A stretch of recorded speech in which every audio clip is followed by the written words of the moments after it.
Bonjour, aujourd'hui nous allons travailler un nouveau chapitre sur l'eau et la nature. Alors, on commence par la représentation de la répartition de l'eau sur Terre.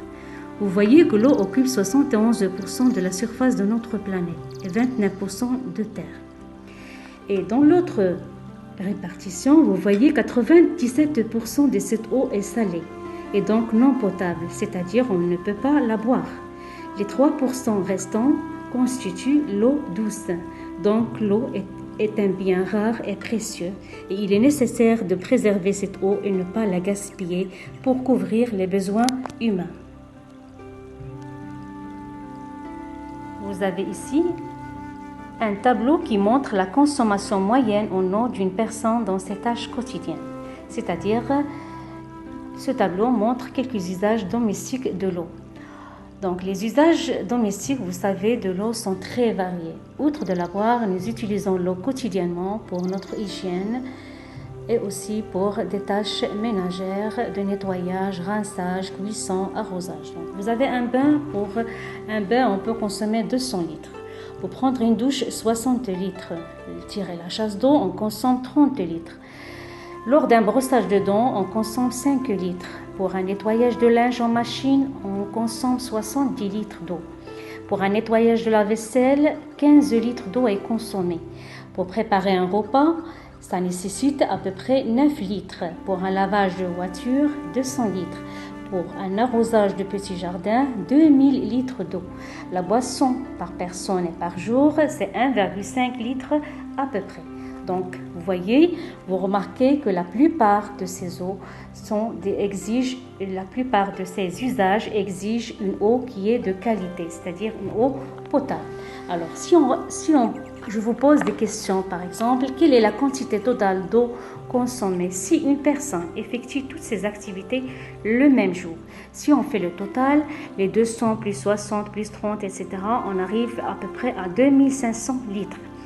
Et quelle est la quantité d'eau consommée lors d'une douche? 60 litres. Si on compare la consommation lors d'une douche et un bain, on remarque que pour prendre un bain, on consomme beaucoup plus de 100 litres par rapport à une douche. Donc, vaut mieux prendre une douche qu'un bain.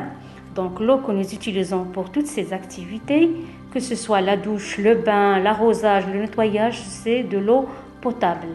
Donc, ces activités sont effectuées avec de l'eau potable.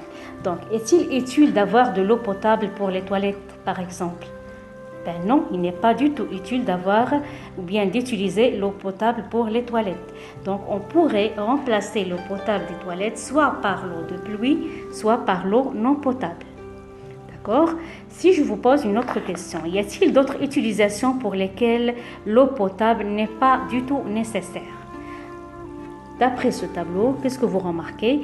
Par exemple, le nettoyage de linge, ça ne nécessite pas de l'eau potable. Et aussi, le lavage de voiture, l'arrosage de jardin, tout ça ne nécessite pas d'avoir une eau qui est potable.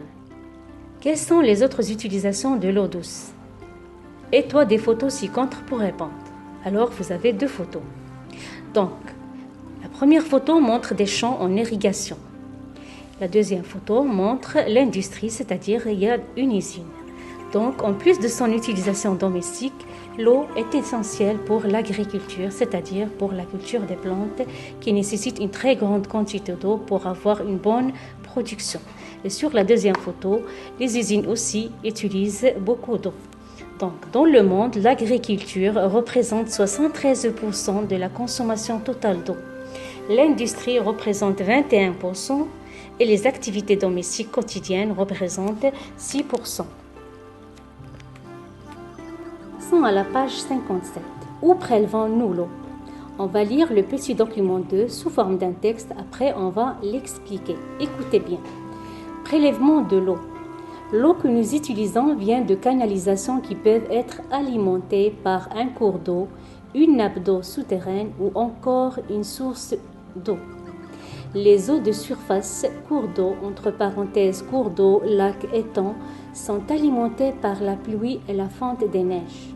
Quand on utilise cette eau, il faut veiller à ne pas assécher les cours d'eau. Lorsque l'eau de pluie s'infiltre dans la terre, elle passe par les différentes couches du sol et perd une partie de ses impuretés.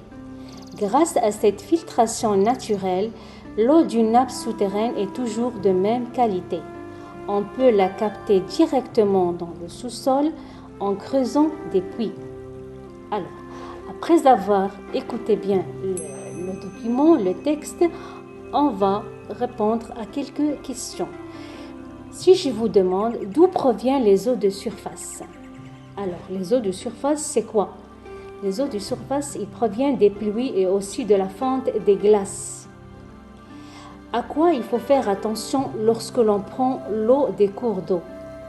Lorsqu'on prend l'eau des cours d'eau, il faut faire très attention aux impuretés qu'elle peut contenir. Et d'où proviennent les eaux souterraines? Alors, les eaux souterraines, ils proviennent de l'infiltration des eaux de pluie. Comment ça? Alors, les eaux de pluie descendent de plus en plus profondément par les fissures et les vides des couches du sol. Et elles s'accumulent en remplissant le moindre vide, formant ainsi en bas un grand réservoir d'eau souterrain, appelé nappe souterraine, où on peut capter l'eau en creusant des puits. Et quel est l'intérêt de pomper cette eau? C'est-à-dire cette eau, l'eau des nappes souterraines, tout simplement parce que l'eau des nappes souterraines est de meilleure qualité que l'eau des cours d'eau.